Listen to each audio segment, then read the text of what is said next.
All right, we're good. Okay, so I will get us started, and then we will formally pass it along to Councillor McPherson. But good evening. Welcome to the City of St. Catharines Downtown HCD Task Force meeting for Thursday, March 27th, 2025. The time is 6:01. We are 1 minute late starting, but that's okay. And seeing as we have quorum, I would like to call the meeting to order. As I mentioned to the group prior to starting, Stephen Bedford is not here. He's our chair. And as such, Councillor McPherson will be taking the chair duties today. And I'll pass it along to Councillor to do the land acknowledgement. Thank you, James. Thanks everyone for being here.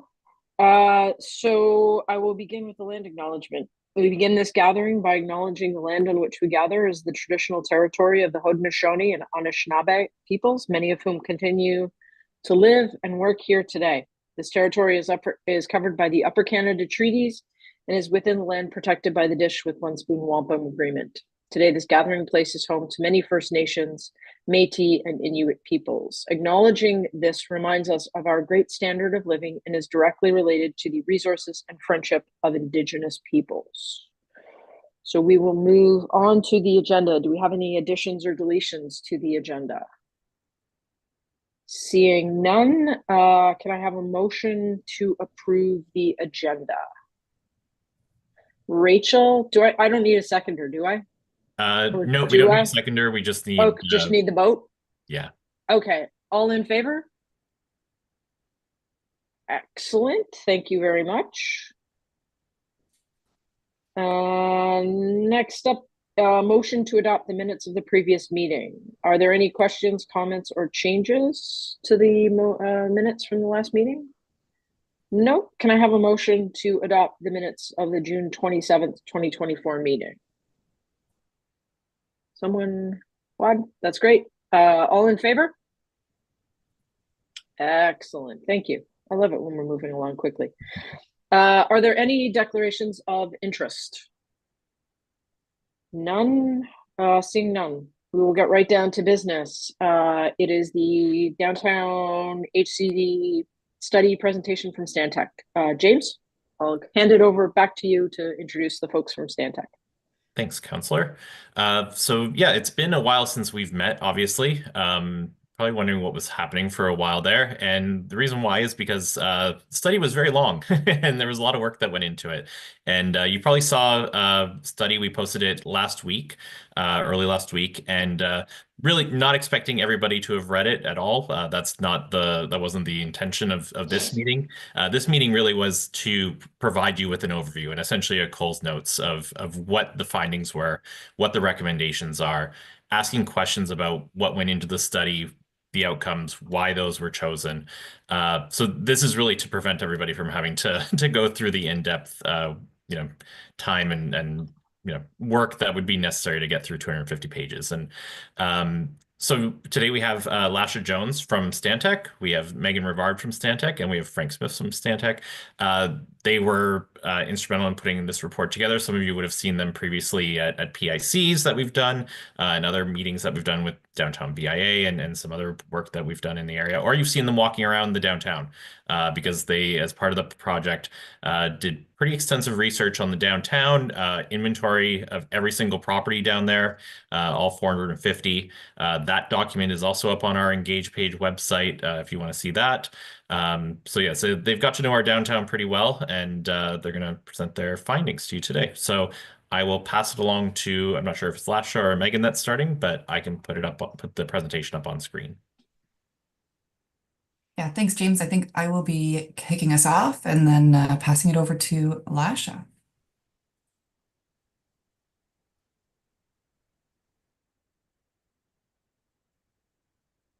Okay, it should be up on your screen now, hopefully. Excellent. Perfect. Look at that, everyone. We have a clear visual presentation, no microphones needed. I'm really hoping for those that were in attendance last night at the PIC, we did have some technical difficulties with screens and microphones and basically any of the technology we were looking to access. So hopefully we will, everyone can hear me, and hoping that for those that attended, we're going to fill in some of the blanks that you probably couldn't hear last night. And then for those that haven't, we'll take some time to go through our findings and recommendations as well. First slide, or next slide, please, James. Perfect. So you will see, we did have pretty pictures, and I don't know that the resolution came in very well, but I hope there are some interesting and some new historical photos that you can enjoy while we're talking here. I'm going to review very quickly our team, then we will walk through background, process, a little bit of information about HCDs in general. At that point, I'm going to pass it over to Lasha to walk through our findings, and then recommendations comes back to me, and next steps and questions. Next slide, please, James. It's just a pretty map. All right, perfect. I should have mentioned this last night and I didn't. But I come to you as a Brock graduate. I actually went to Brock and I lived downtown St. Catharines many moons ago, living down on James Street and then Welland Ave as well.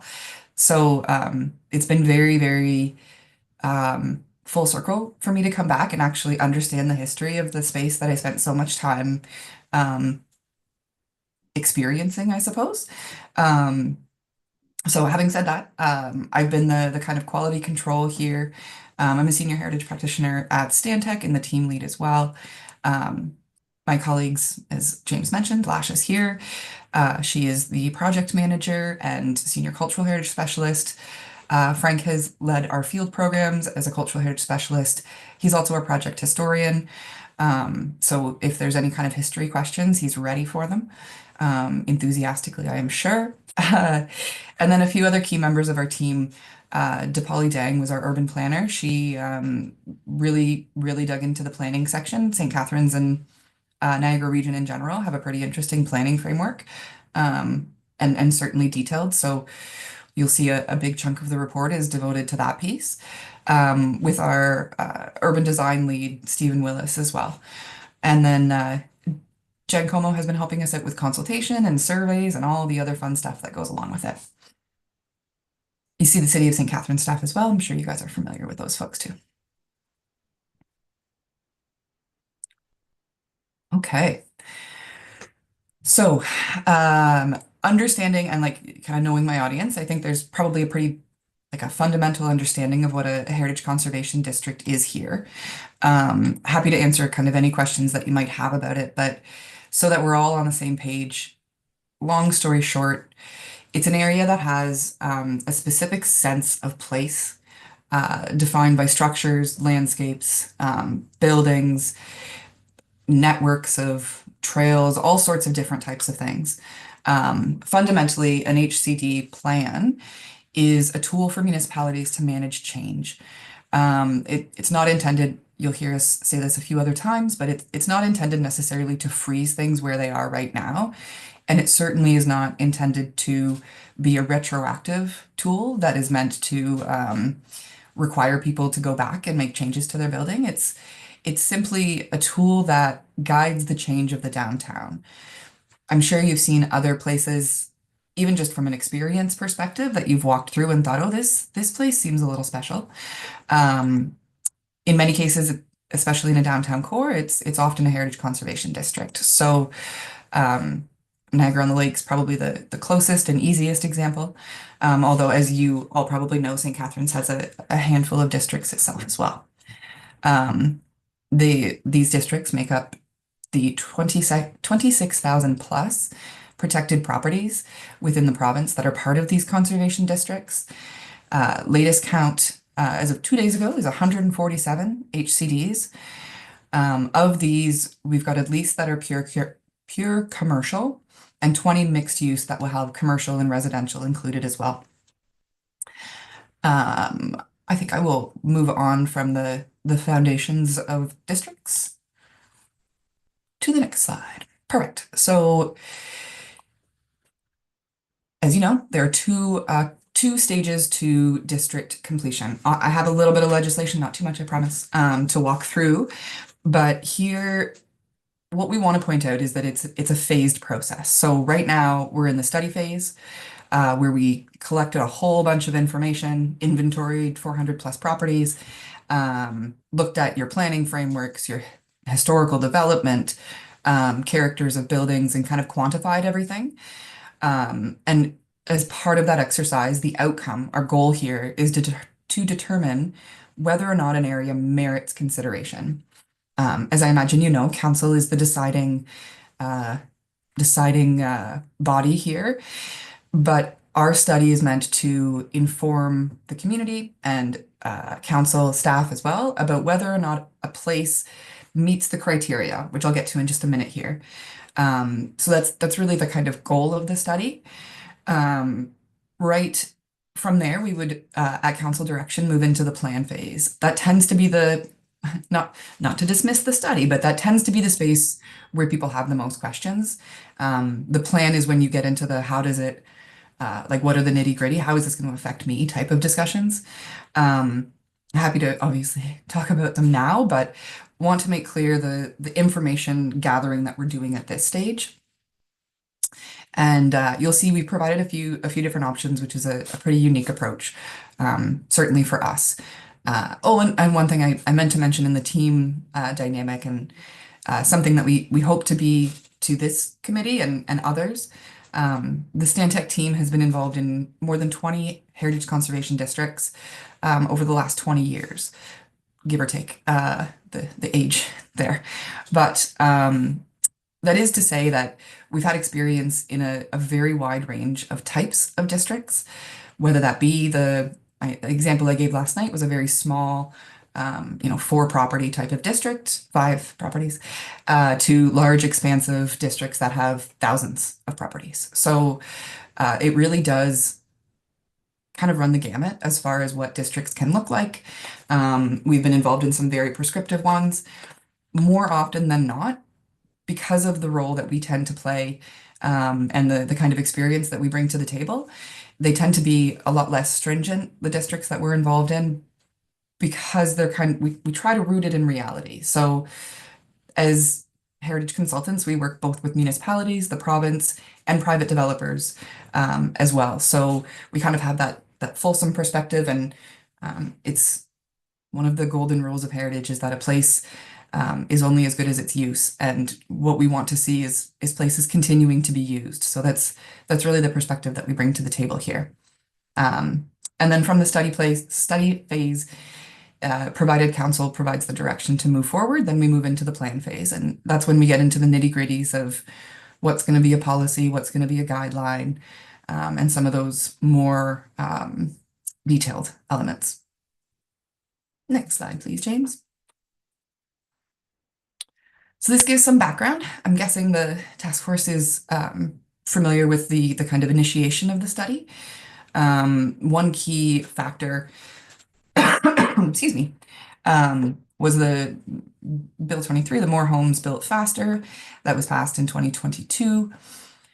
Essentially, it changed the way that listed properties function.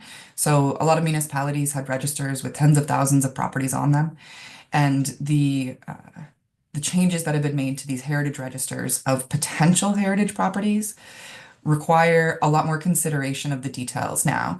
So there are some time limits built in, and happy to answer questions about how things have changed if you're interested in it. But suffice to say that listing as a tool has fundamentally changed, which in some ways there's a relationship to districts, but in this case, the city of St. Catharines, the staff and council decided that the most efficient way to look at the largest number of properties prior to the deadline in 2027 was a district study. So all that to say, there was a request for proposal that was issued. Stantec responded to it, and we're successful in winning the work.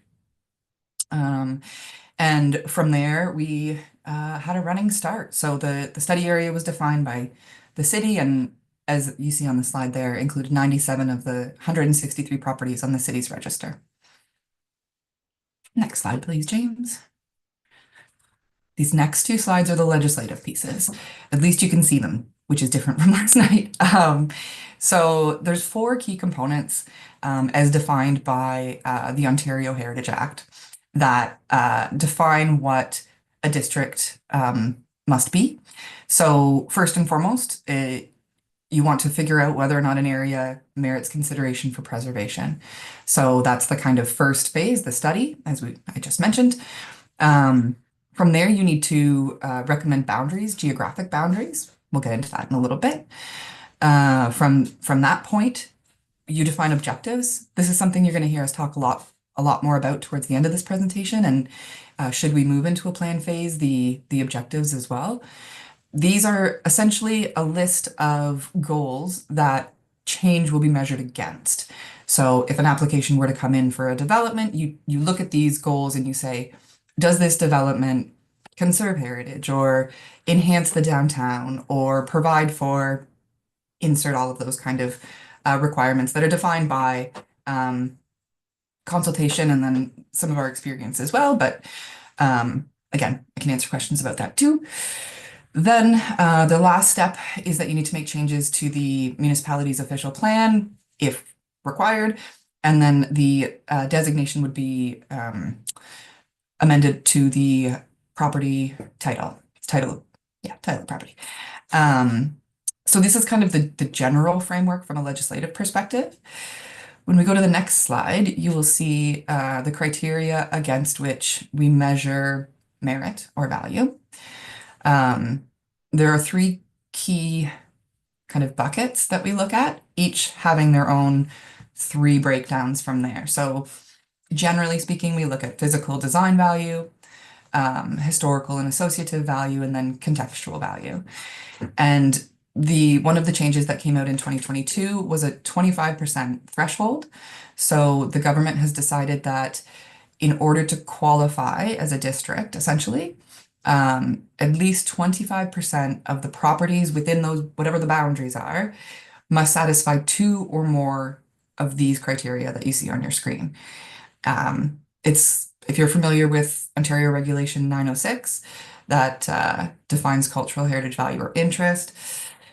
This is the plural version of that, that the government essentially kind of tweaked a little bit to make it applicable to districts. Prior to using the Ontario Heritage Act to guide that kind of evaluation, James, if you could go to the next slide. We used what was called the Heritage Toolkit. So actually about 20 years ago, the province published a toolkit that was looking to help not just municipalities, but the public as well in conserving heritage and just kind of fitting into what was an increasingly policy planning based exercise. So these four criteria we find in our experience, I mean, acknowledging that these were kind of the foundations of many of the districts that we've done work in. We still use these toolkit criteria because they really capture like the essence of what a district is. One of the challenges, I think, when you walk through historic neighborhoods is you can feel something special. You can see it and like you have this sense that there's a story here. This toolkit looks to kind of force us to articulate what that significance really is. And it looks towards, a concentration of resources. It's very important to be able to understand the area that you're in. The framework of structured elements, these tend to be, as you can see on here, like, natural or built features that kind of define the structure of a place. You've got a sense of visual cohesion, and then a sense of a distinct character that's going to make you feel distinct. It's a hard word to kind of find another better word for. Essentially, when you leave it and when you enter it. So these are just kind of pieces that we've used to inform our study. Finally, last slide of my little section here before I pass it over to Lasha. As I'm sure you've seen, we're well known for our light reports, just a few little pages there to read through. What we've done, we know it's dense, we know there's a lot of information in there.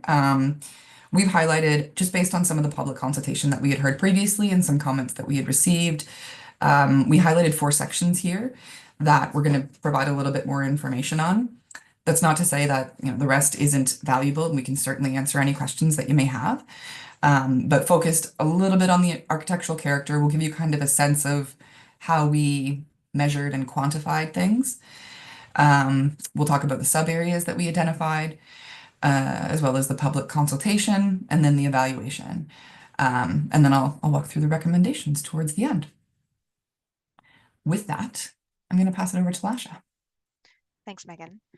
So as Megan mentioned, I'm going to go through some of the findings of the report, and we can't go through every single thing.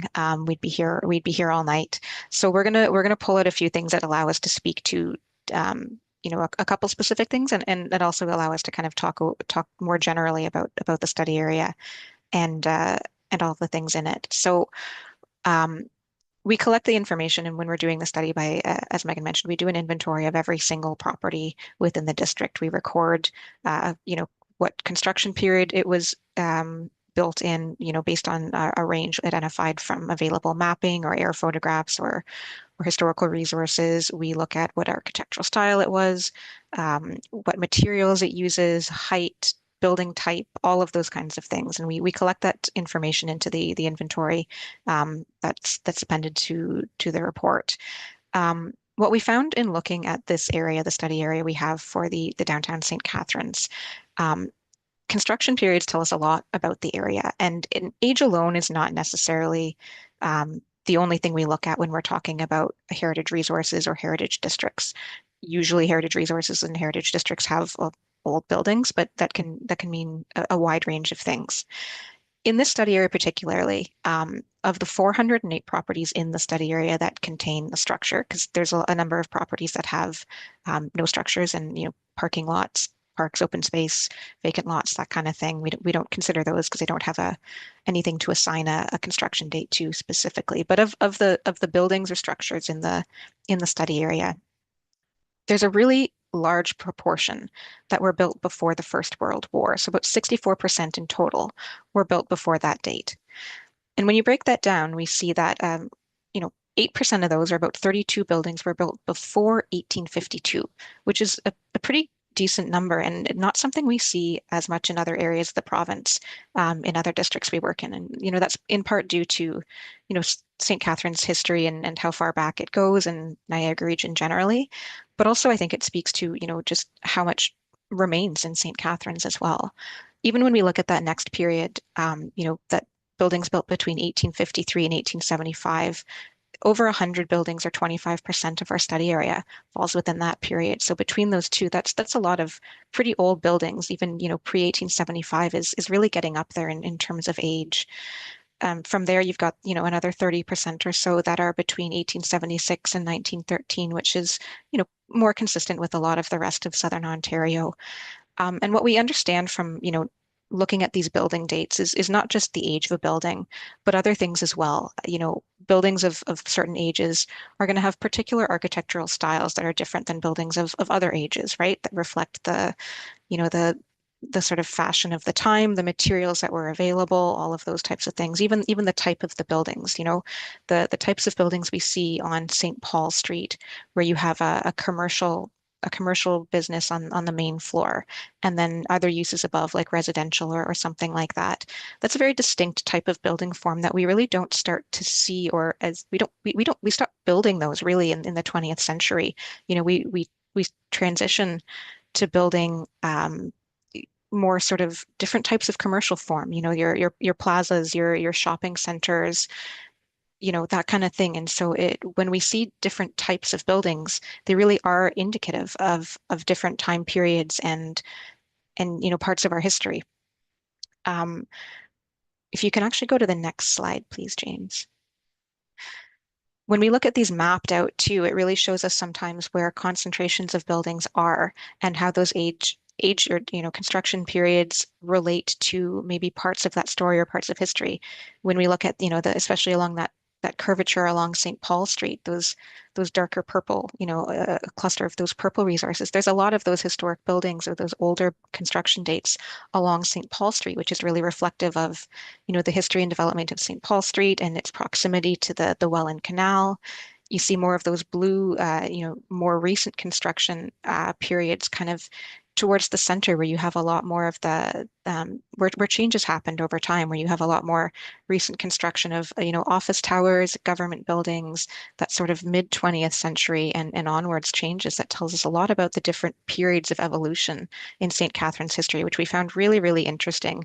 And especially in a study area as big of this, we've seen big areas before in a lot of our studies, but the variety of resources that are in the study area is really, really quite something. It was really interesting for us to go through and uh, and understand all that. I know when we first walked around, we kind of looked at each other and thought, oh, what are we going to do here? There is a lot. But then as we, went through the history, went through the inventory, all of those pieces started coming together and making sense in terms of, telling the story of St. Catharines and how it became what it is.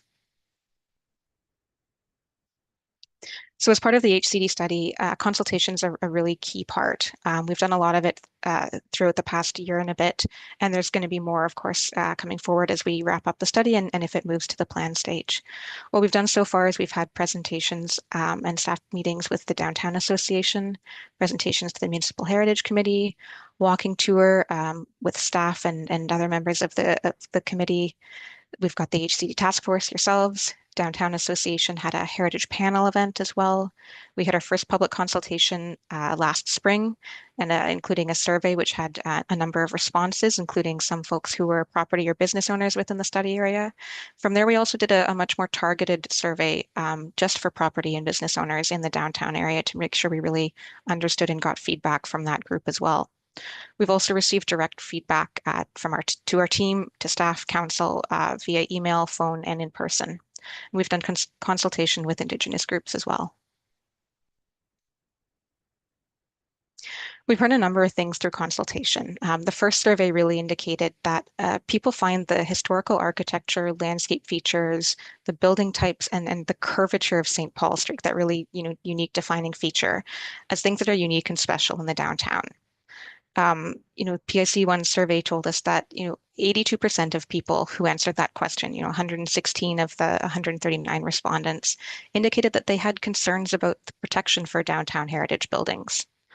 About 65% of survey respondents, or 92 of the 138 who answered that question, indicated that they supported reuse of heritage buildings into new developments. These things tell us that people have, they value the history, the character of downtown, and they want to see some form of conservation at some level, or that, they have an interest in it. We also heard, directly from the business community and the BIA and members and property owners in the downtown. Slightly mixed findings there. A number of respondents, about 48%, suggested that protecting heritage buildings would hurt the downtown.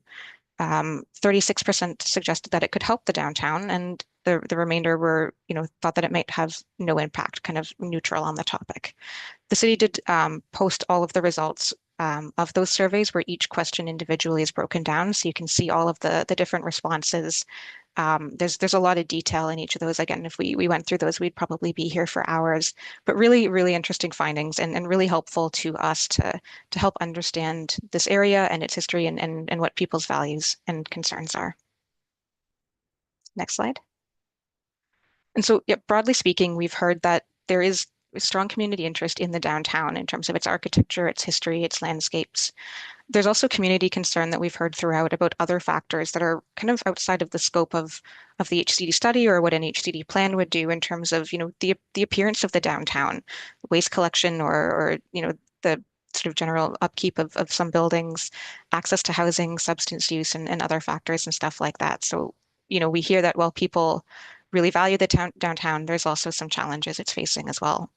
We've also heard a lot of concerns from business and property owners that an HCD could restrict their ability to alter their property, resulting in, increased red tape, potential concerns about increased expenses and difficulty obtaining insurance or financing and things like that. So we've certainly heard from the community that there are concerns with the prospect of a heritage conservation district, and we've really tried to get as much information as we can on that, so we understand where those concerns are coming from. Designation and insurance is a topic that comes up, I think, on almost every heritage district we do, and even discussions too about, individual designation. Um, it's a topic we could spend a lot of time on too, and there's a number of different factors that play into it. I think the main thing that we want to talk about are, insurance premiums are tied to the insurer's perceived risk. And there's been challenges in the insurance industry that more broadly have put pressure on rates and what those risks identified by the insurers are. And then sometimes it can be cyclical.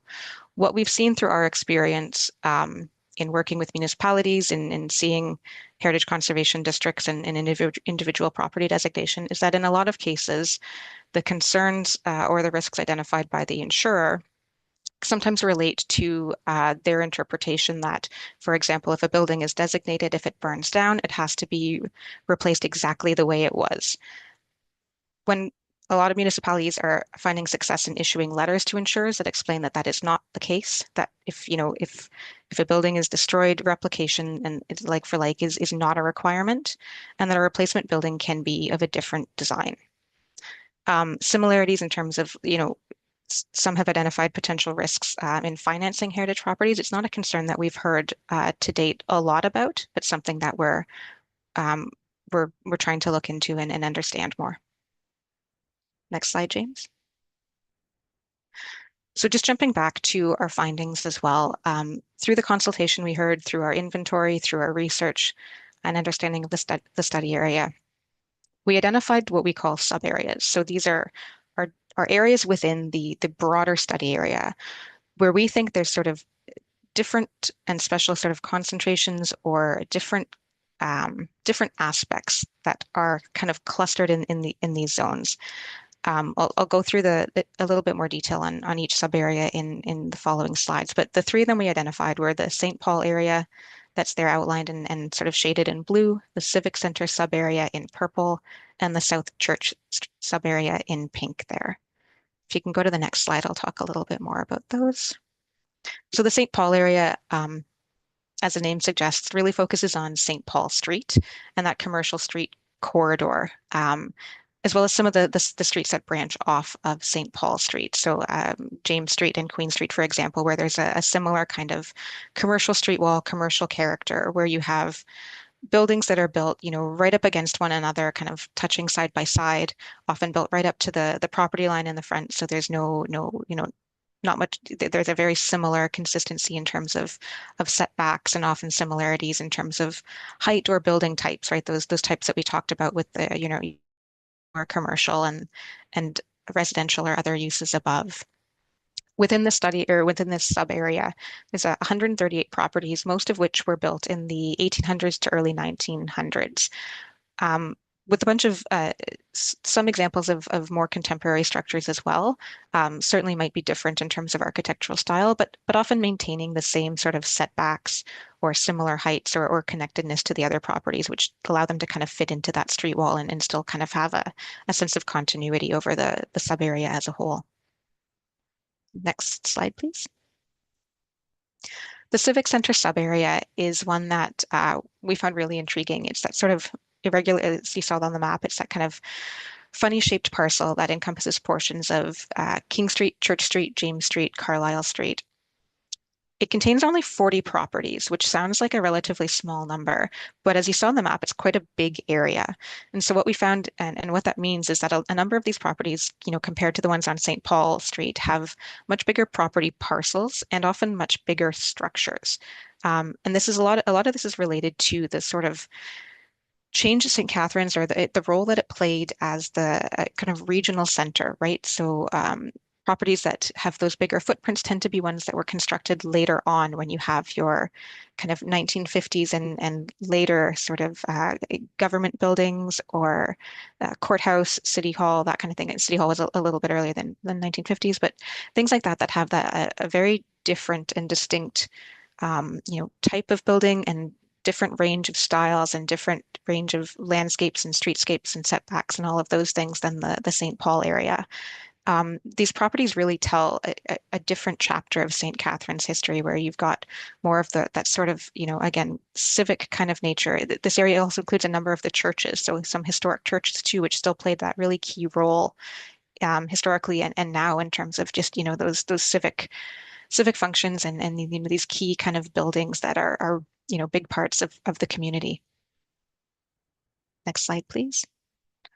And finally, we've got the South Church Street sub-area. So the smallest in terms of, its footprint on the map, located south of the Laura Secor building towards Ontario Street, and contains 31 properties, most of which, kind of contrary to the other two sub-areas, have more of a residential character. And so either they were constructed originally as residences or still might be used for residential purposes, or a number of which, again, were original residences but have been converted to commercial use. So kind of becoming almost a transitional area between the sort of more commercial urban downtown core that we see in the other two sub areas and the residential areas kind of outside of the HCD to the west. And so it bridges the gap between that sort of residential areas that kind of tie into and support and surround the downtown, but also kind of still plays a function similar to some of the other areas where you have a lot of businesses in these structures as well. Next slide, please. So in terms of evaluation results, as Megan mentioned, in terms of the criteria, the main question we're looking to ask or answer in the study is, does it meet that threshold set out by the Ontario Heritage Act? So we evaluate the study area and see of every property within it, do 25% or more meet two of those criteria? And in terms of in the entire study area, the answer is yes, it does. When we identify subareas, we also look at each one of those individually to see if it on its own also meets those thresholds. And in each one of those cases, the answer again was yes. And so we've got a little table there that gives you the breakdown. So the study area as a whole, 51% of the properties in that area met those two or more criteria. In the St. Paul sub-area, 74% did. Civic Center sub-area, 65% did. South Church Street, 61%.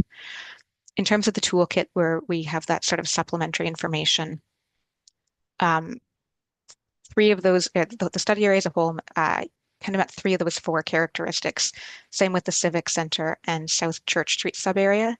St. Paul sub-area met all four, and really the only difference is that we found that St. Paul sub-area had more of a coherence, and that's largely related to just the nature of the resources in it.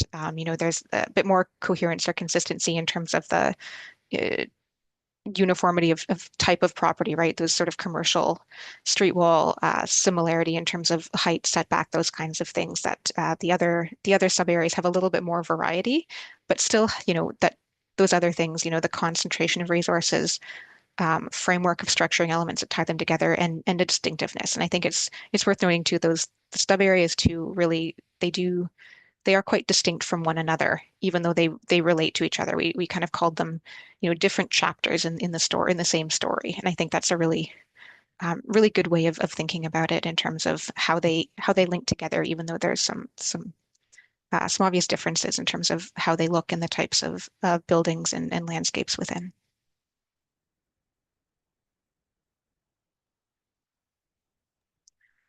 Megan, do you want to take over here, or? Sure thing. Back to me, everyone. One thing I wanted to point out, just Lasha mentioned the insurance and financing. Insurance is certainly something we've heard a lot about in the last, certainly post-pandemic, but we did start to hear about it before the pandemic. Just wanted to clarify Lasha's point on the financing. We've heard a lot about it from the St. Catharines community as part of our public consultation, but it is not something that we've encountered in other municipalities. So just to kind of put a finer point on that, we're currently doing 2 Heritage Conservation District studies, one of which is moving forward with the plan stage, and 3 other updates, all like just currently at the moment. So the financing piece does seem to be a local to St. Catharines component, but certainly something that we're trying our best to look into and welcome feedback about. So having clarified that a little bit, options, more options. So This is something new that or maybe novel, that we've not done before, as far as providing various options as far as recommendations go. We typically either stick with the study area that we were provided, break off sub areas, or reduce the area. In this case, because of well, a number of factors that I'll get into a little bit here, we wanted to provide a suite of services, if you will, a choose your own adventure, such that council, who is the kind of deciding factor here, can weigh requirements outside of heritage. Not something that we will speak to, but certainly whether it's public input, feedback, as well as all the other factors that go into council's decision making. So given the size of the study area, the significance that we identified, we wanted to make sure that there were some variability for council to consider, such that conservation can hopefully occur somewhere, but if not, council's got a plan of attack to respond to what they've heard from the public. So I'll walk through each one of these options relatively quickly and happy to clarify any. Next slide, please, James. I'll get into option 1 here. It's pretty straightforward, whole study area. So this covers all 97 of the listed properties. We didn't necessarily put things into a good or bad category necessarily, but it's important to acknowledge this would be a very thick document that would have a lot of different considerations in it. So just different property types. You need to customize a number of the planning and policy pieces. Obviously, you're not going to want to treat a commercial property on St. Paul the same way that you would treat a residential property, say, down at the end of James Street. So what we would do in that case is provide more custom policies and guidelines related to the types of resources. Wanted to note that it can be completed before the January 1st timeline when the register process is going to change. Next one, please, James. So you'll notice this is a smaller area. This essentially is all 3 of the sub areas mapped. It prioritizes that conservation where we see prioritizes conservation where we see the highest concentrate. That's too close of a word together. It gets at the areas where the most things are. It would allow us to write custom policies and guidelines that would relate specifically to the sub areas, and cover 62 properties. I should mention that as well.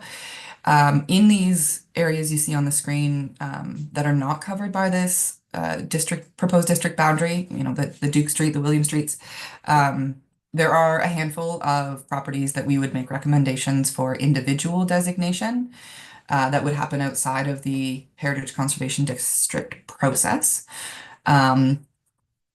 And it, again, similar to option 1, this would be able to be completed within the timeline. Next slide, please, James. So this is when we get into a little bit more of the choose your own adventure pieces. So as Lasha mentioned, we've got our 3 sub areas.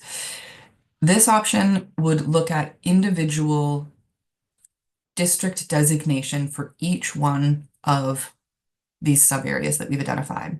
Similar to option 2, it would get at those 62 listed properties.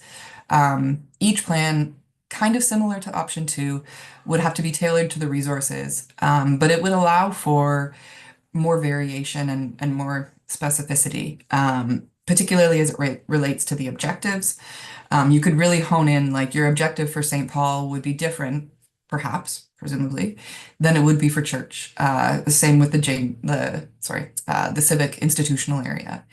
I think, it doesn't take too much of a leap to recognize that you're going to deal with, some of the grand, spectacular churches or institutional buildings in a way that's different than a functioning commercial corridor. So this would allow for that specificity. It would also, it's important to highlight, require its own separate appeals process. So each district would move ahead ideally at the same schedule, but it could, at the appeals phase, that's where it might break apart as far as schedule goes. And then calling out at the end to meet the timeline, it would likely be additional heritage professionals and probably additional budgets just because of those distinguishing factors. To option 4, please, James. This is the staggered timeline. So essentially option 3, except we would look at prioritizing, and you'll see this on our community survey, but we would want to prioritize one of the districts. It's kind of, you see on the last bullet, a kind of wait and see approach. So this would allow for the city to move ahead with one of the districts, kind of give a sense, I mean, recognizing the city does already have districts, but give a sense of what it would be like managing one of these areas in the current context. It would, yeah, allow council to respond to the perspective, thank you, sorry, of the different areas. So it's important to mention from a timeline approach, it is likely that what the first area could go through. The staggered timelines suggest that you wouldn't be designating things into like concurrently, right? So it would have a longer schedule, and essentially introduces more risk as far as demolition control and those properties that we've identified to have individual value. And then with option 5, last night we were calling it the do nothing, and then we had a do nothing approach. So in this case, essentially if council decides not to proceed with a district plan, we've provided a series of tools kind of for consideration that would look to still conserve what we've identified to be important from a historical perspective. Applying some of these would allow for that kind of sense of place that we've heard a lot from the community about being important. So that's when you get some, the kind of alternate planning tools. So community planning permit systems. There's a whole bunch of, planning specific places. Happy to kind of talk through these. We of course want to make sure that we're keeping the concept of property tax relief and some of the other kind of more practical municipal tools related to those Part 4 designations. And I'm happy to get into some of the more kind of nuanced areas here, but suffice to say that should council decide not to proceed with a heritage plan, there are tools that they could look to that would conserve the character of the area. It's just a different approach to it. So instead of being a heritage or a historically led type of approach, it's a little bit more piecemeal, but does certainly have benefits. CPPSs are things that I could talk about for a while and are incredible tools, pretty time intensive, but nonetheless, something that we often recommend for consideration in the absence of a district. Next slide, please, James. So I kind of alluded to this at the beginning of the presentation, but it's important to be explicit about this. Districts are what the community makes of them. So from a plan perspective, it's a policy tool. We use public consultation, really ramped up by comparison to the study public consultation that we do. It's very specific and asks for people's feedback directly related to what this plan, how this plan could work for them. So in some places, I hate to keep pointing to Niagara on the Lake as the example, but it's local and I think it's a pretty clear historical area. So they have pretty stringent, particularly in their downtown area, pretty stringent requirements that are looking to be very, a little bit more restrictive. You compare that to some of the other districts that we've done work in that essentially function as demolition control. They don't have any necessary, very few permits that go along with change in the area. What they function like, these kind of HCD plan lights, is such that when someone removes a building, for example, whether it's derelict or otherwise, these plans will help guide what goes back in that spot. So it's not, as I mentioned, not retroactive. There's no kind of, punitive aspect to this. It is more so bringing everyone onto the same page as to what the community wants to see when things are going to change. Do you want there to be some consistency with the neighbors? Do you want to see new builds have exteriors that speak to the buildings beside it, whether it's, bricks or uh, siding, maybe? So there's a huge range that we can get into, but that essentially kind of covers the Niagara on the Lake to all the way out to, I don't know if anyone's familiar with oil springs, but it tends to be our more abstract piece. It's an active oil field just outside of Petrolia that is a protected heritage conservation district and continues to function in 19th century oil production. So again, questions at the end for that one, but all this to say that districts really are what you make them. There are, a whole bunch of other tools that we could look at to supplement along with the district, whether it's those, I'm sure everyone's here is familiar with the community improvement program incentives, tax incentives, as well as the kind of celebration of community that we certainly felt when we were walking through the downtown. Seeing those kind of commemorative, interpretive elements expanded so that, when you've got, not to point to a personal example, but when you've got students in town, they understand that the curvature of this road is different. And it's different because of the Welland Canal. And they don't have to take a history course at Brock to learn about that, which I waited until third year to do. But anyways, all that to say, it really helps people understand the importance of the place that they're in beyond just their kind of user experience of it. So all that to say, a huge range on heritage plans. I think I will leave it there to the next slide, James. Our next step slide. So where to from here? One of the things that we're asking at all of our kind of public touch points, especially here from a task force perspective, please tell everyone about our survey. It is really helpful, whether you think a district is the best idea in the world or the worst idea.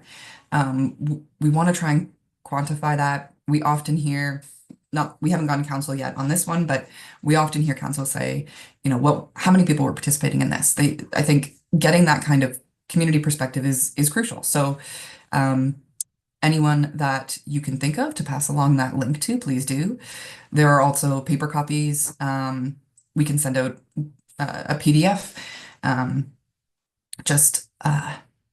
Clearly I'm a little keen on the survey, but it's really important so that we can go to council with a good understanding of what the community feels. We're going to continue consultation with the Downtown Association. That's happening in a couple weeks. And then from there, we will update the study to include the results from both our PIC2, some of the kind of general feedback that we're receiving, as well as the survey, and then we'll be presenting to council in the spring of 2025. So June 9th is the day there. And then I think the next slide is questions. You'll see our little link to our survey there.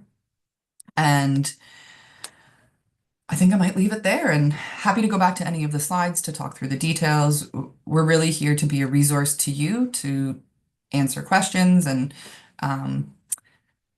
capture any feedback that you have. I'll be quiet now and probably pass it back to you, James.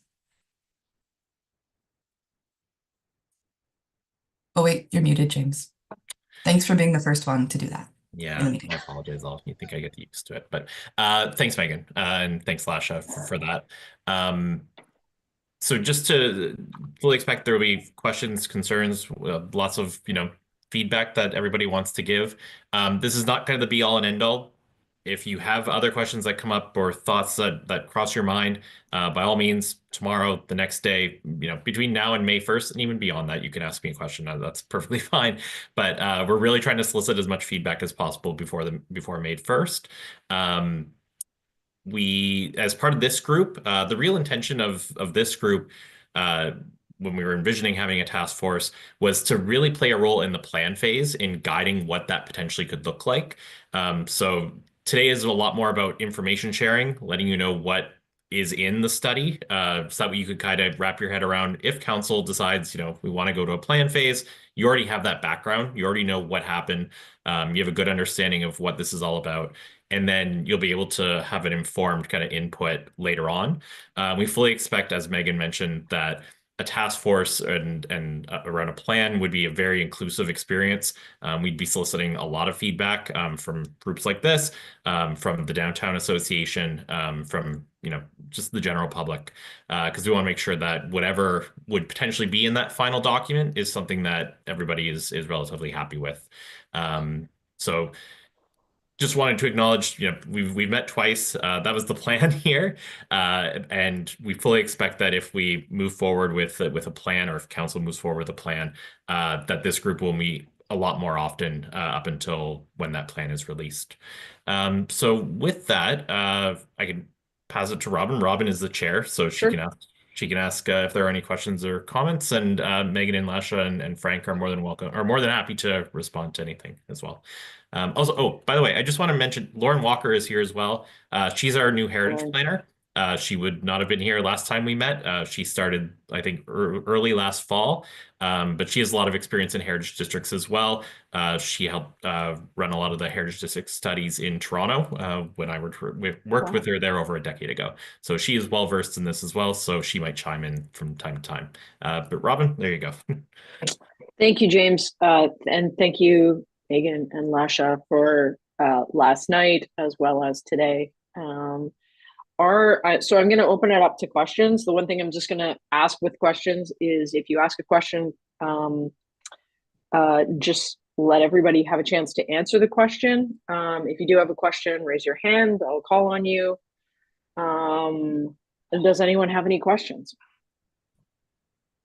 Anna. Hello, everyone, and thank you very much for your time and the study.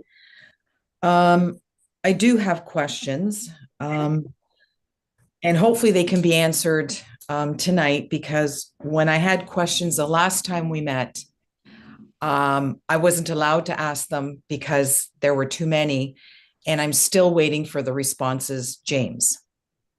9 months ago, I sent you a list of questions. When we met again at the BIA meeting at the church, you assured me in the summertime that they would be answered. And we're now in March, and I still have no answers to those questions. Oh, Anna, sorry, I don't mean to interrupt, but I sent out those answers. Did everybody else get the answers? No. I didn't receive any answers. Oh, so having okay, said, I will make sure those sent out. I sent them out last week, but I will make sure that they're last week, everybody. Last week from 9 months ago. Yes. So yes. Sorry, okay. So, Robin? So sorry. Anyways, so my concern about the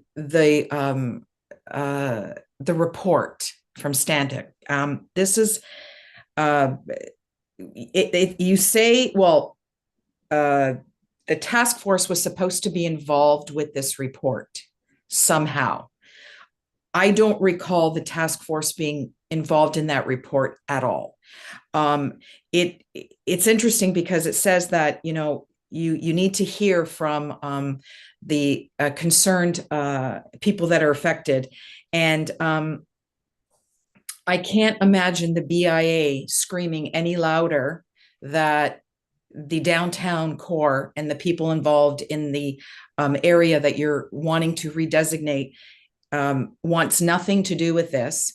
And yet we're still at this point where we're still trying to write up reports and see if, people will respond to them. We've already mentioned what we want very strongly, and yet that was nowhere in the report. The other thing that concerned me about the report was the statistics over the survey, that 82% wanted the conservation of the downtown area. What is interesting, if you go back to the first YouTube meeting, when I had questioned, I think it was James, of the 82% that wanted to conserve the area, how many of them were in the affected area. And I think the number was less than 20%. To me, that's playing with statistics. That is not giving an accurate picture of what is truly wanted there. Am I against wanting to to redesignate? No, but I think it should be on a per individual basis, which really did not show up in the report at all. And also, the report, you mentioned tonight that insurance and financing is not an issue that you can find. Can you please share with us exactly who you spoke to that verbalized that there is no concern? Because I've spoken to 3 different institutions, banking institutions, and an independent broker, and I've spoken to an insurance broker who represents 9 insurance companies, and I have gotten the exact opposite as the information that has been shared this evening. So can we please be given exactly who you spoke to that feels that this is not a problem?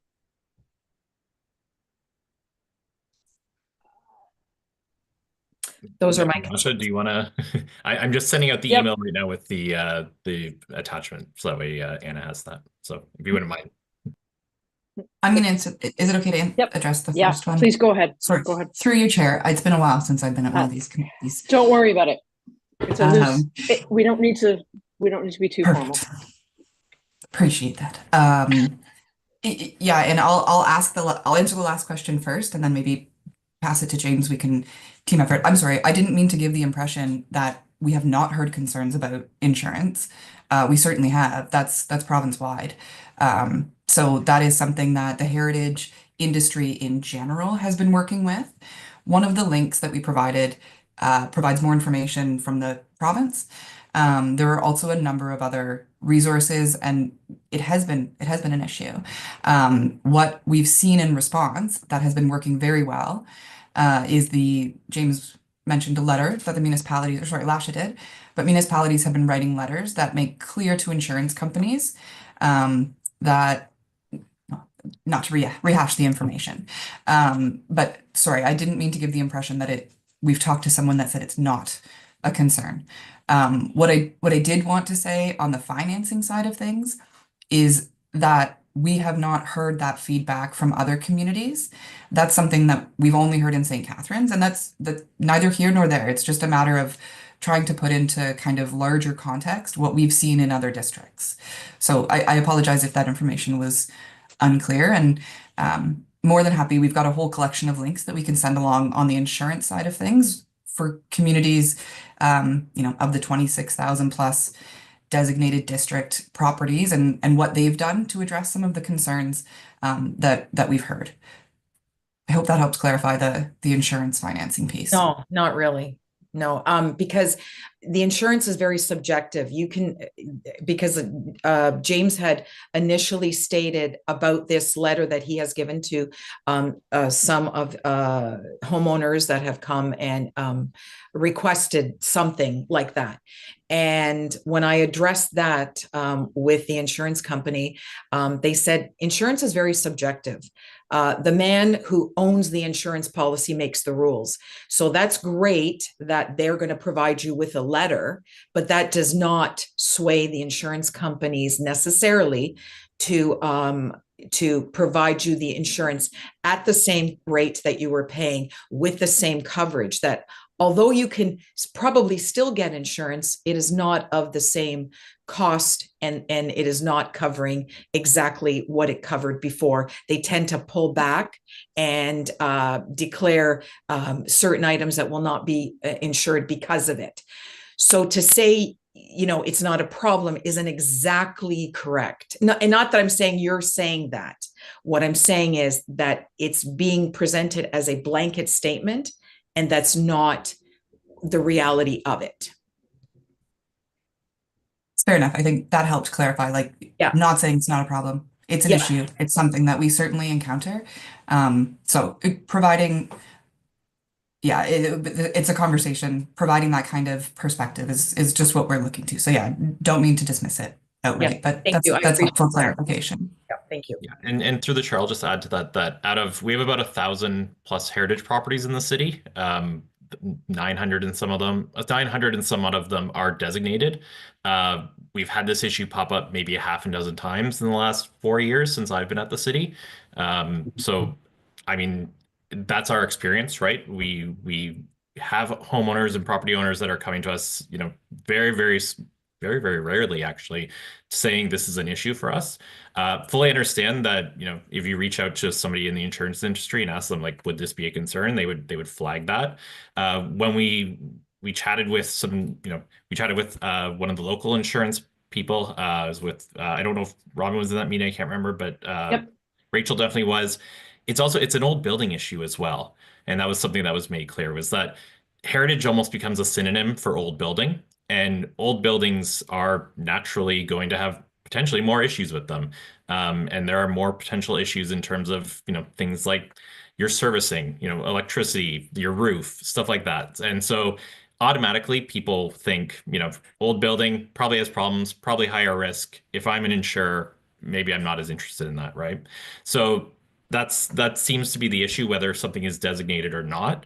Um, and I don't know if there was anything else that Robin and Rachel wanted to add from the meeting that we had with them about that, but that seemed to be one of the concerns. And what our letter does that we provide everybody when this does come up is it kind of dispels the myths or concerns that people have about heritage. Because when people hear the word heritage, they have preconceived notions of what that means.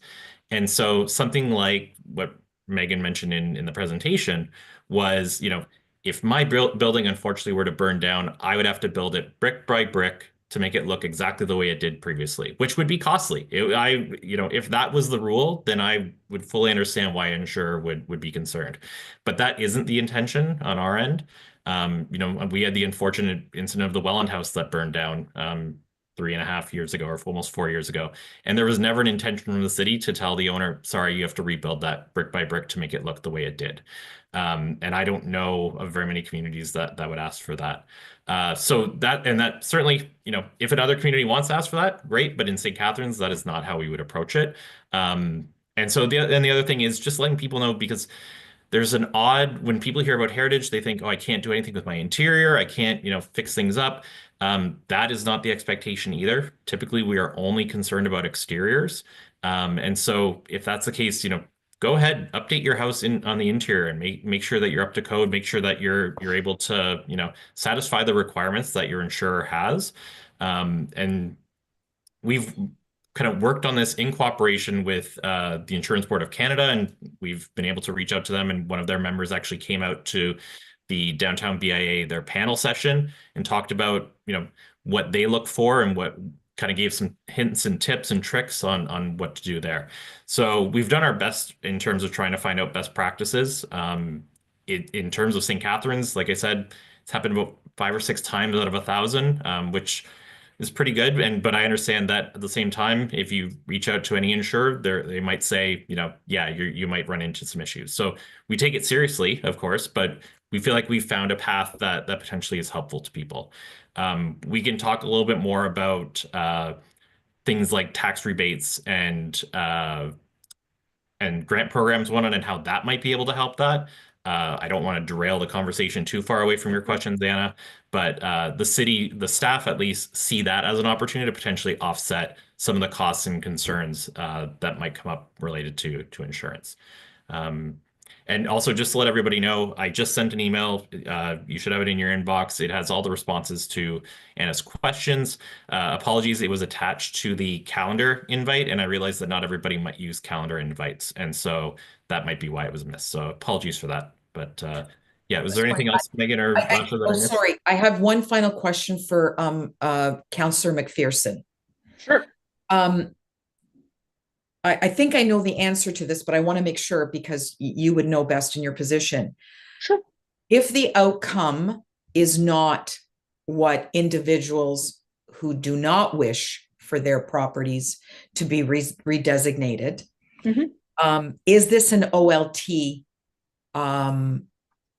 subject? In fact, I do not know the answer to that. I would have Okay. to refer that back to either Megan or James. Megan had her hand up because she seems to know the answer. So Sorry. I know some things. Thank you, Anna, for thinking that I know these really complicated things. I'm a simple counselor.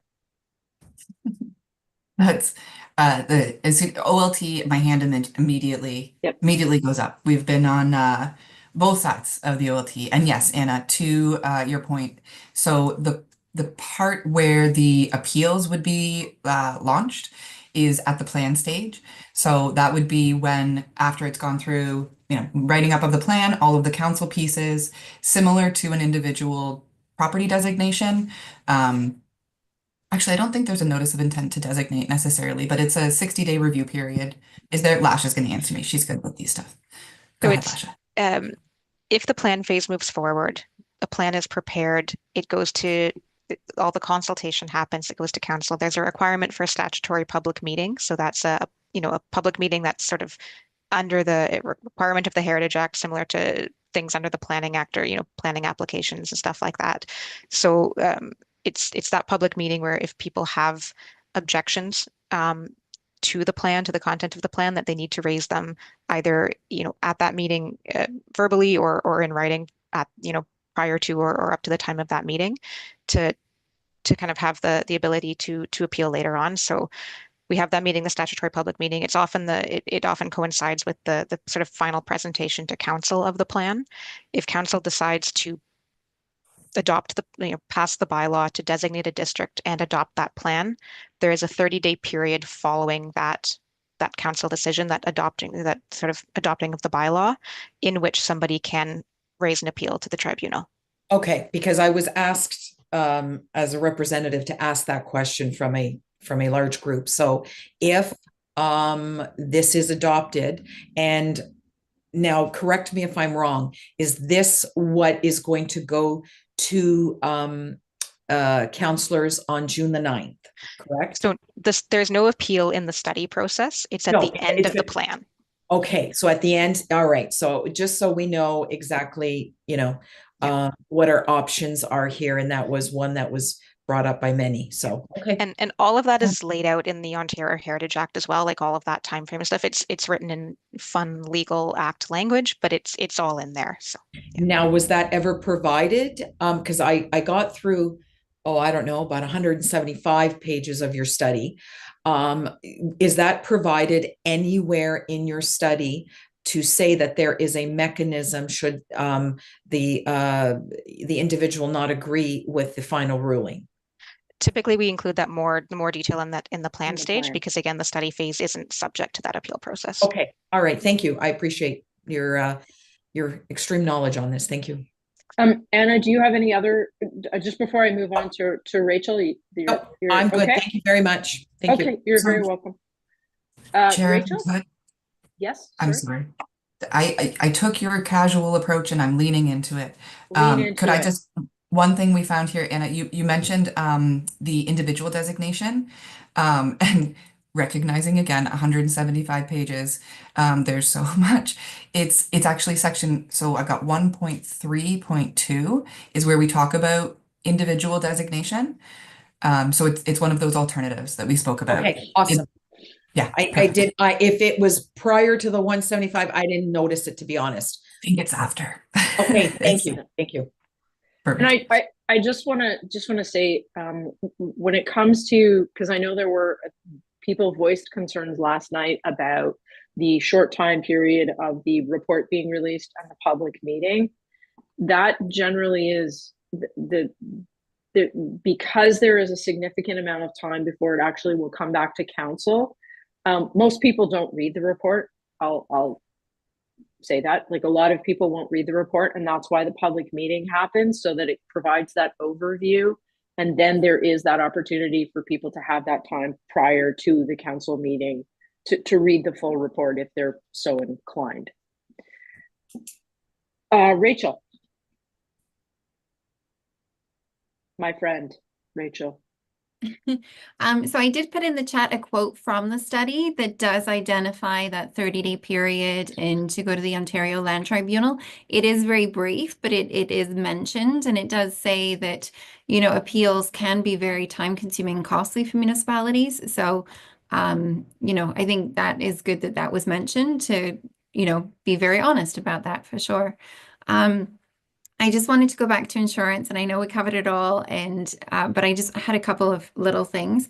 So the first is obviously to echo Anna's concerns. We have heard of some buildings actually where the property owner is already being refused insurance because of the threat of a heritage district. So nothing new. The building's always been old. It's just now there's this threat. So I do feel there's a big gap in education and awareness with maybe the insurance providers as to, they get scared and don't want the risk and they run, which does have big impacts on our property owners and so forth. So just one thing to really be mindful of that. You mentioned, James, and I appreciate that there have been a couple of insurance issues raised, but not many. I am just wondering if those who have raised insurance issues, if they are predominantly from commercial properties versus residential properties, because to me that would be very telling. I think this is going to be if it goes through, but this would be the biggest commercial focused heritage district.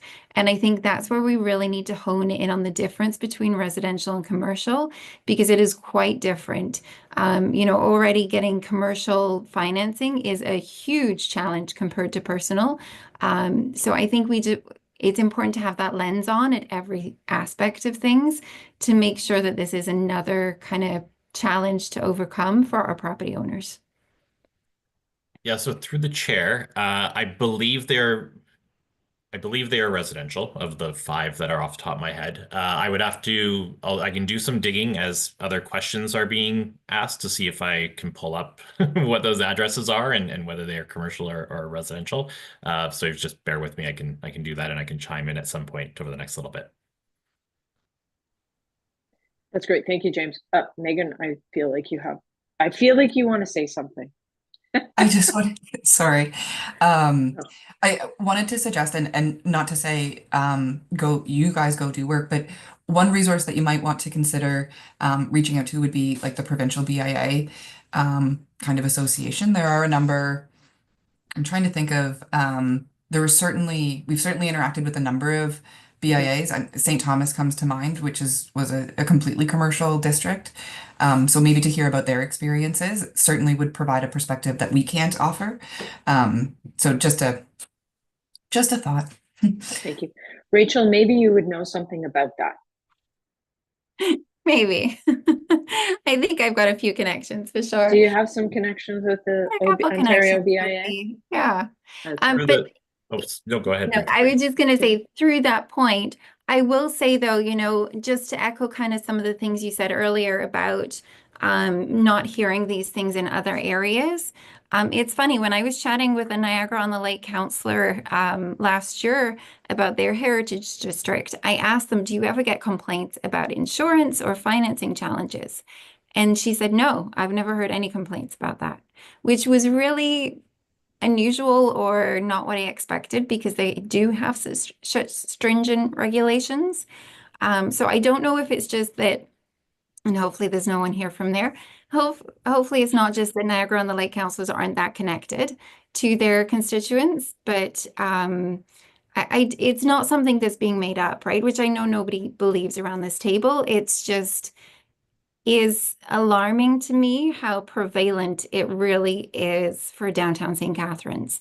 So I don't know if that's because there's changes or because there's becoming more heritage districts or what that piece is, or if St. Catharines is just the unlucky piece nobody wants to insure. I really don't know, but it is very interesting to me for sure. Yeah, through the chair, Yep. you kind of touched a little bit on what I was going to get at, and there's about, I think the number, it was like 50 some odd heritage districts across the province that have a commercial component, right? And so it's interesting, you touched on Iron Lake and that they apparently haven't heard much about that, right? And with there being about 50 across the province, you would think that it would be a very widespread, like there would be these concerns everywhere. And I think all of us have worked in, various municipalities, mostly on the private side, probably. But, I worked with a lot of developers, a lot of property owners, on private projects, and it never came up. And same thing with financing. It's not something that comes up, in discussions. And so it is interesting to see what's going on in St. Catharines and to hear the feedback that we're getting, because it seems a little unusual. It's not to say that there aren't issues elsewhere, because I'm sure they do pop up occasionally, but it doesn't feel as big of an issue elsewhere, maybe as it seems to be emerging as here. So, and I don't know if Lasha and Megan have thoughts on that as well, but yeah. Yeah, just very briefly, the concern that we've heard, again, loud concern, has actually been when we're in the study phase. It isolated incidents in the plan phase, but the concern we've heard has not actually been from folks who either live or work or play in a district itself. So I wonder if there's not, I don't mean to speculate, but I wonder if there's not a little bit more confidence once there's a plan in place that provides that kind of framework to give to the insurance company and say, like, yes, you're scared, but here's a piece of information that's very clear. That would be my guess, but yeah, I do find it interesting that it seems to be the threat of designation, to your point, Anna, that is getting it kind of hot and bothered insurance. That threat piece seems to be an interesting kind of development as of late. I will be quiet about insurance now. That's all right. Thanks, Megan. Food? Yeah, Fuad, yeah.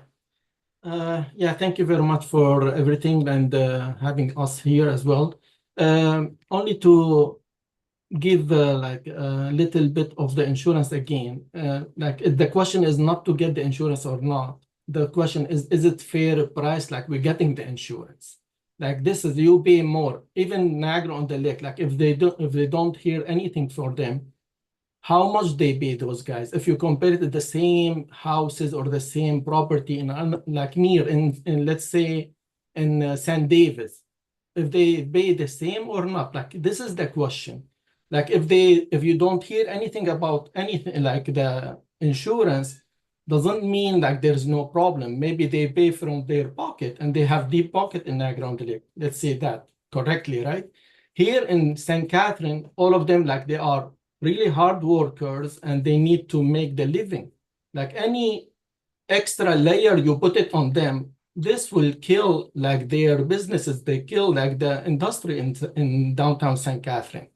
Like this one point. Another point, like from the report or the study, always like you said, you need to have the feedback from the owners or the public in that area. Always you felt it yesterday, like we have 90% mostly like they are not in favor in this study and they are not in favor to go ahead with that heritage district. I'm asking like why we don't have we mentioned it yesterday as well, like the sixth option that will be voluntary. Like if the owner, he like his building to be like heritage, he be my guest and he will get all the benefit from it or disadvantage for it. Like he will buy it, no problem. Like why we don't keep it like as voluntary, like volunteer, like for the owners to keep it. And the question, another question is, always James like said, it is like we are not Niagara-on-the-Lake, we are not pushing hard like rules.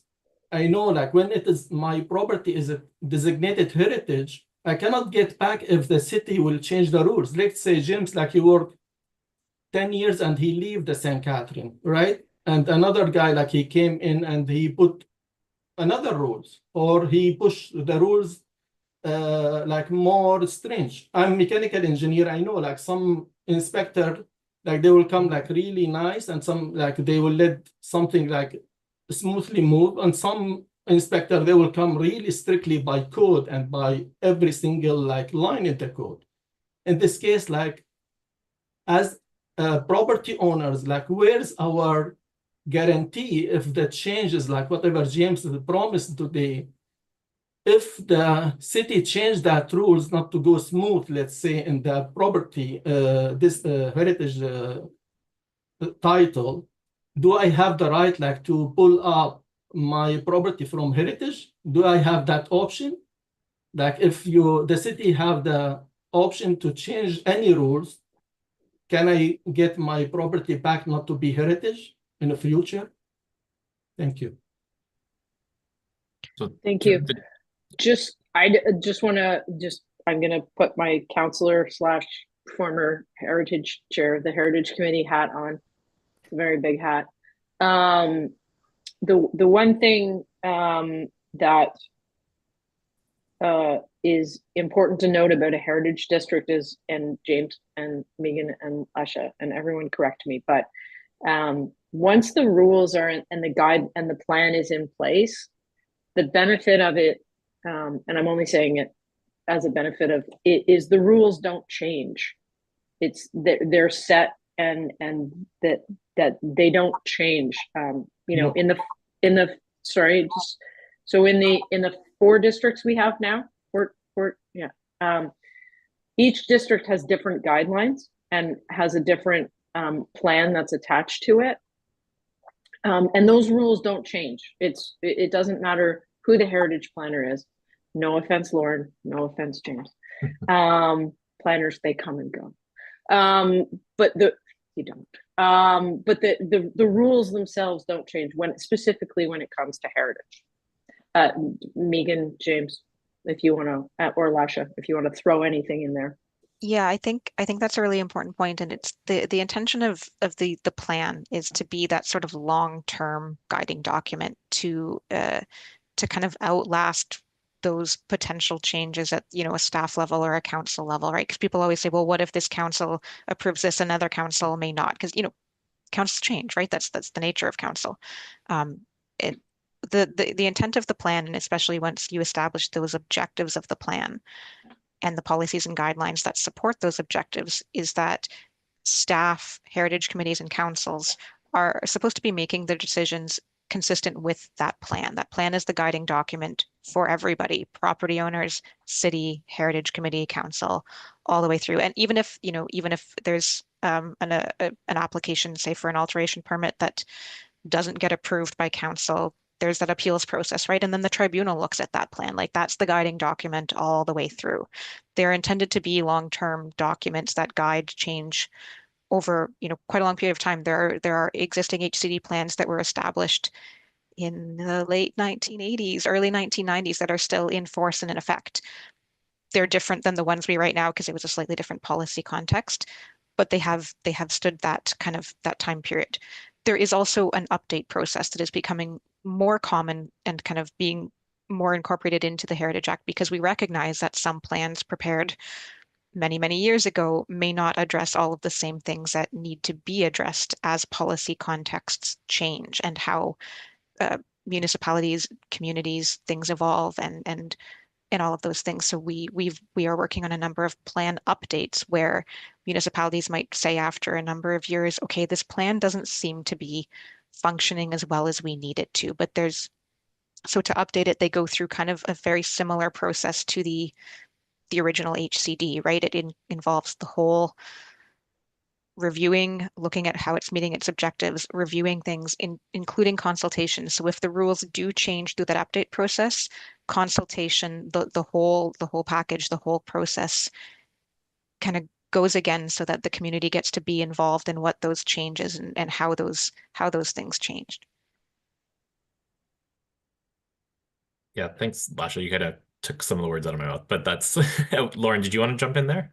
Yeah, I just wanted to say, like, as a new heritage planner, I kind of have a unique perspective on this process and on the HCD because I potentially will be the one implementing it. if it makes it through study phase and if there is a plan.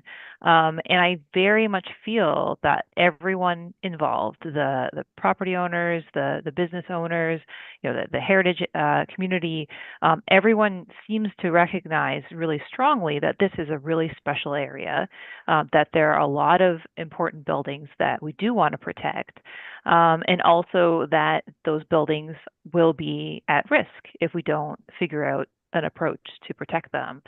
And so I really feel like we have a responsibility to figure out a solution that will allow the downtown to continue to be protected, because to this point it has been.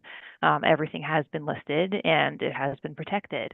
But I guess what I'm also really hearing and understanding is that we also have a responsibility to the property owners and the business owners to make sure that whatever policies go into a plan, if we make it to the plan phase, to make sure that those policies don't cause issues with insurance.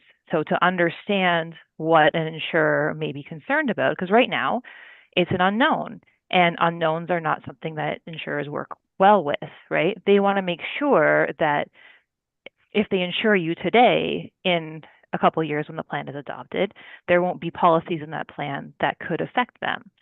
Once the plan is in place, they'll understand that there are no policies that affect them. And I think that's what I'm realizing now, is that we have a responsibility to make sure that that plan is one that will result in the community both feeling that they have the ability to change their properties, to grow their businesses, to change their businesses, and also to protect the cultural heritage character of the area. And what I'm also seeing too is that if we move ahead and identify an area that we want to put together a plan for, which I think is a very good idea, because I think that an HCD is the best tool to protect these areas as a heritage person. If we don't produce a plan and produce policies that do that, the community does have the ability to say, no, this is not right for us. So we have to be aware of that, and we have to take that responsibility very seriously. And if we don't, we will be held accountable for it. And I think at this point in the study, which is like halfway through, in the study phase, what we have to do is show that we will listen. We will make sure that the policies don't restrict property owners, that we will make sure that the policies don't potentially affect insurance coverage, and that we are dedicated to doing that because we are also feel a responsibility to protect these resources for the community as a whole. So I think that that's kind of like what I'm seeing here, is that there is a lot of unknown and there's a lot of concern that people won't be heard. And I think that it's really important for us to make sure that they are through the plan. Thanks, Lauren. Oh, did you have more questions? Because yeah, the first question, like why we don't have the option, it will be like volunteer from the people like who needs to have his property to be heritage. And this will be like up to the councillor if they like it or not. Why we don't have it in that report?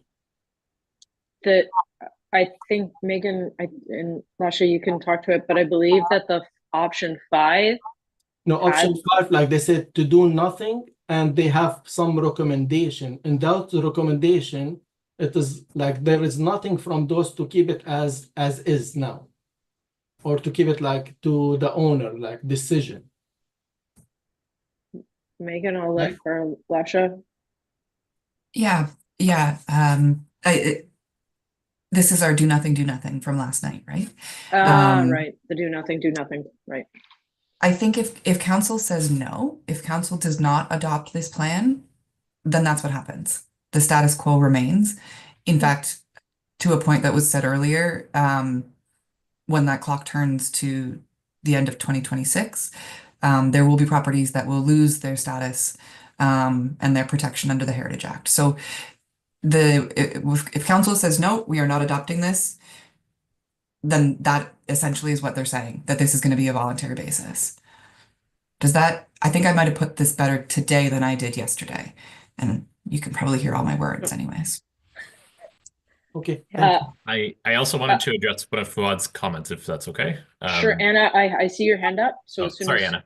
no, it's okay. Go ahead, James. But I just wanted to make sure Anna knew that I saw her hand. Yeah, so Fuad, you had mentioned, the cost of insurance and the concern, people in St. Catharines are concerned about, the impact monetarily, right? And I alluded to earlier the idea that, maybe there are opportunities with regards to tax rebates, grants, things like that.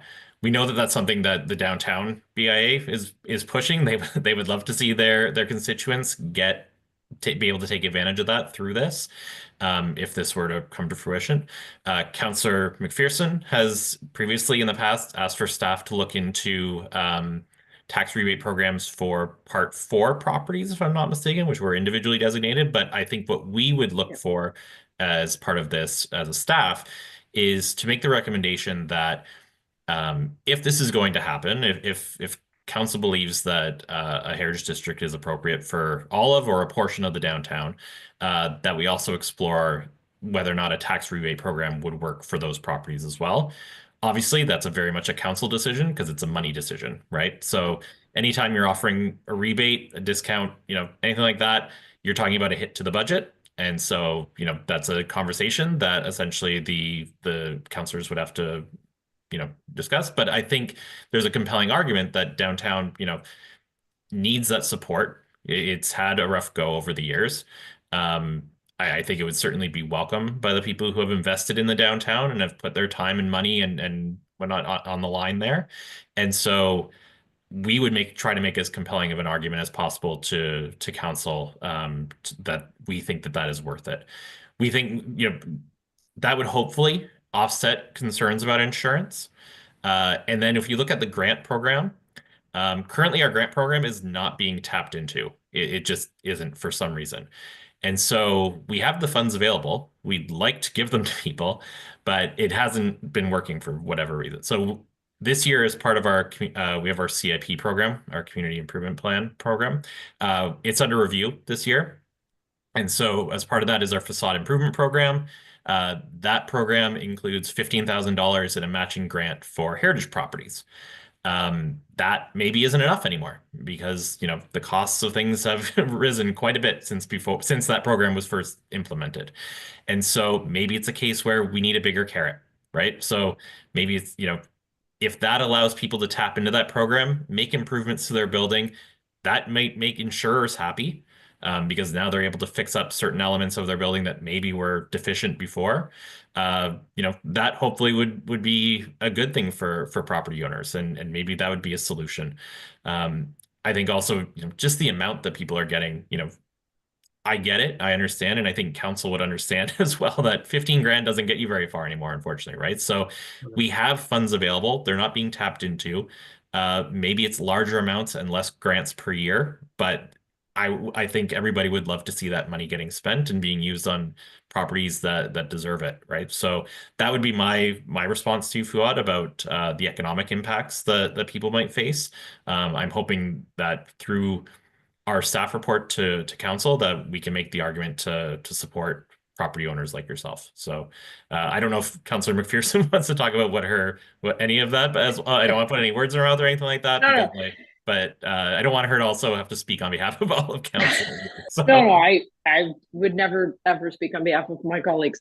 Yeah, I mean the tax rebate program is being used in other communities. I've met with other councillors who and my request to staff was really specifically about commercial properties, because that you are experiencing significant challenges, as well as I do know from many friends who own buildings downtown that your insurance costs and your costs are significantly higher than the residential. So the specific ask of staff was to investigate commercial tax rebates for heritage buildings that are commercial. And I know in speaking to colleagues in St. Thomas, I believe St. Thomas, I know Toronto as well.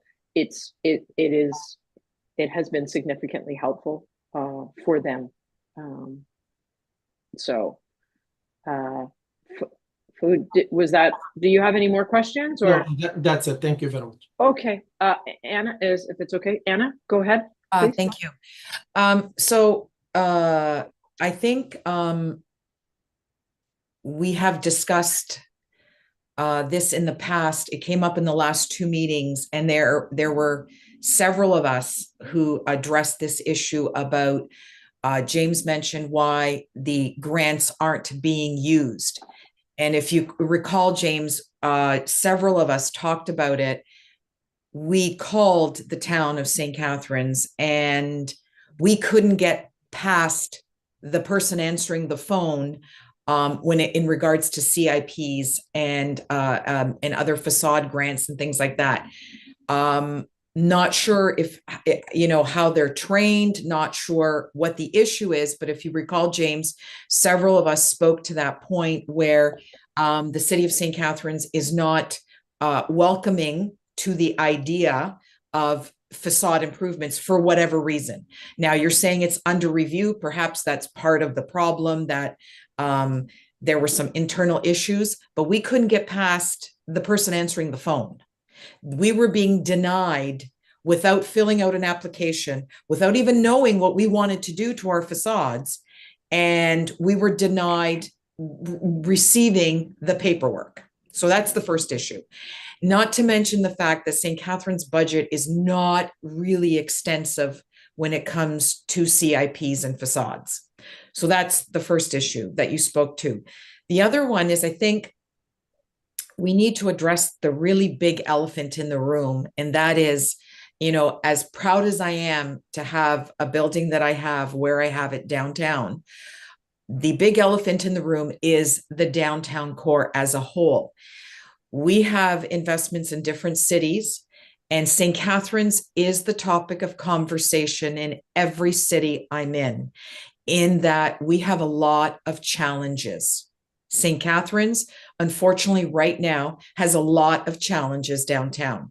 We have had 3 major banks leave our downtown, with a 4th one on the heels of possibly leaving, is the rumor. When you go, and this will lend itself to why it's so difficult to get financing for anything in the city of St. Catharines core, is they know that the economy is depressed there. They know that businesses are suffering. Now, with this threat of being designated into a blanket heritage change, it is very, very difficult for us to continue financially, and you're going to continue seeing an exodus happening. I think we're putting the cart way before the horse, in that we need to address the issues that are there first. Then we concentrate on beautifying the downtown, because we're not having anyone stay. When banks themselves do not remain in the downtown core, what makes you think that it's that easy to get anything financed in the downtown core? The only reason I got finance on my building is because I was not on St. Paul Street. Anything on St. Paul Street or that corridor, good luck. And that's why you haven't seen a lot of, other than the large high rise that's going up right now, you haven't seen a lot of major construction happening on St. Paul Street, because it's difficult to get financing. I know a developer who's had 3 projects halted in the downtown area because of this study. So we need to be more mindful. Yes, let's protect what we have. I know that I don't need to have a heritage designation to protect my building. My building is beautiful, and it will continue to remain. I don't need to be told that I need to protect my building. I think to have a mindset that we're just going to blanket the area and everyone's basically going to have to suck it up, and that's the way it is. I can't believe we're actually going this road in a democratic society. I don't understand. Neither does most of the people I've spoken to. And I can honestly say that I have only spoken to 2 business owners downtown that are not even really for it. They're rather indifferent.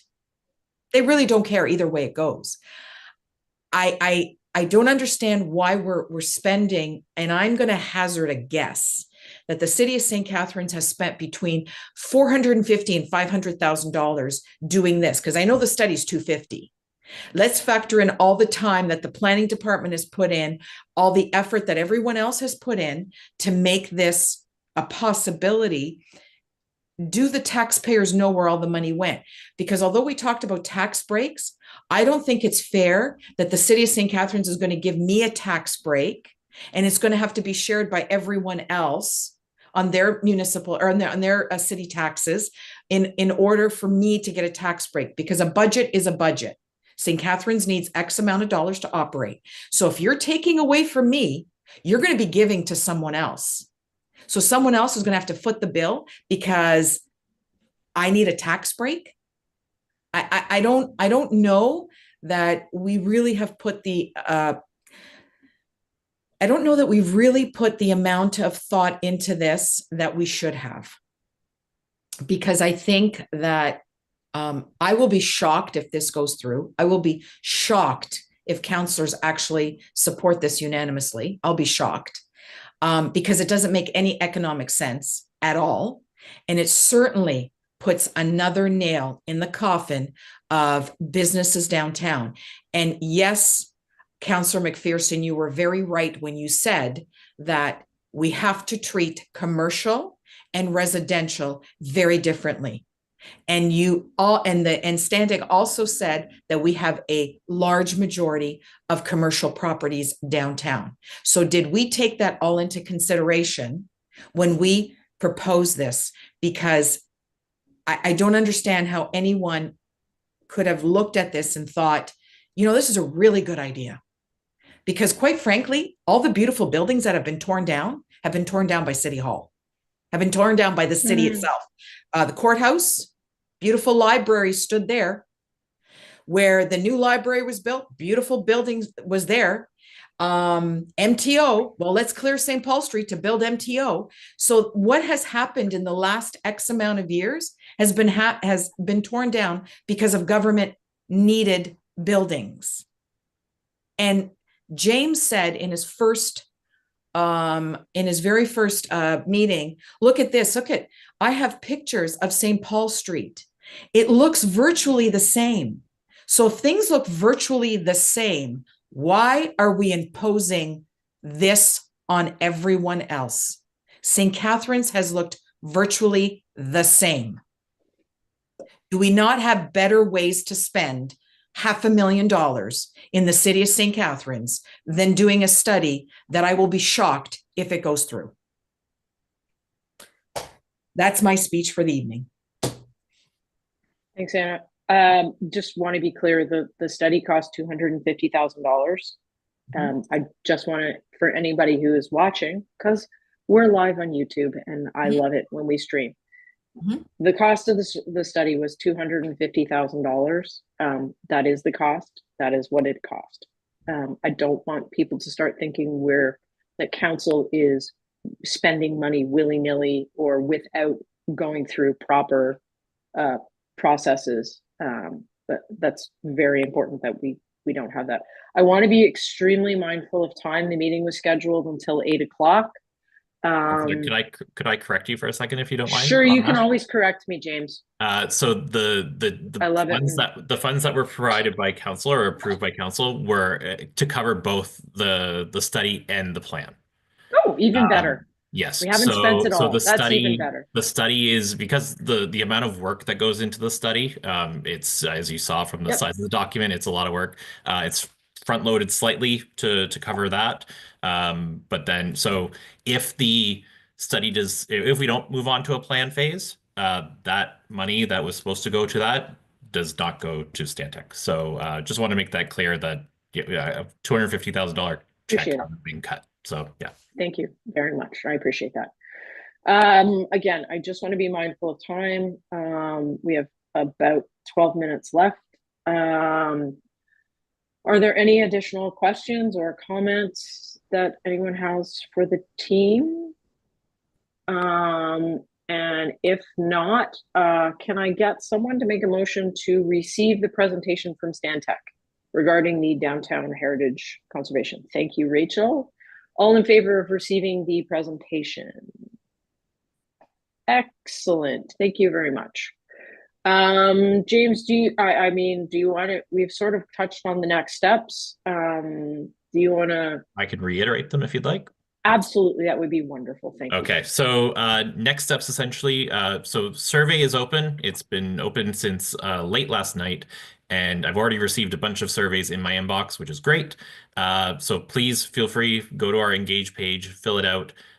It is open until May 1st, so well over a month to digest what's in that long report, provide some feedback, let us know what you think. And then from there, so we're meeting with the Downtown BIA in a few weeks, having a meeting with them just to run through the report, ask questions or answer questions, have conversations. And then essentially all the feedback will be going to Megan and Lasha and Frank. They will make an update to the final report, which will be made public as part of the staff report, which I am currently writing. And that will be going to the June 9th council meeting. And so essentially at that point, people are welcome also to come out there and make your voice heard if you'd like. Rachel just put in the chat, April 9th, 2 p.m. The location is to be confirmed, but all are welcome. So I think Rachel probably will make sure that all of her constituents are aware of that. So I think I've captured everything. Megan, Lasha, was there any parting words you wanted to provide or? I always give parting words. Thank you. Like genuinely and truly, thank you for your time, the input, what we've heard from the community, what we've heard from local historians. It has been recognizing there are, you know, a variety of perspectives, if you'll let me delicately put it that way. We do really appreciate everyone's time and enthusiasm and engagement in this. And it's been a pleasure. So thank you. Thank you, Megan. Thank you. Oh, and maybe fill out the surveys. Give the surveys to everyone. Really want people to fill out this survey. I know. Thank you, Megan. Thank you, Lasha. Thank you, Frank. I apologize that I didn't include you in my round of the folks from Stantec. At this point, thank you everyone for being here. Again, very important that we have hear from the community. And as James said, I look forward to seeing many of you at council on June 9th.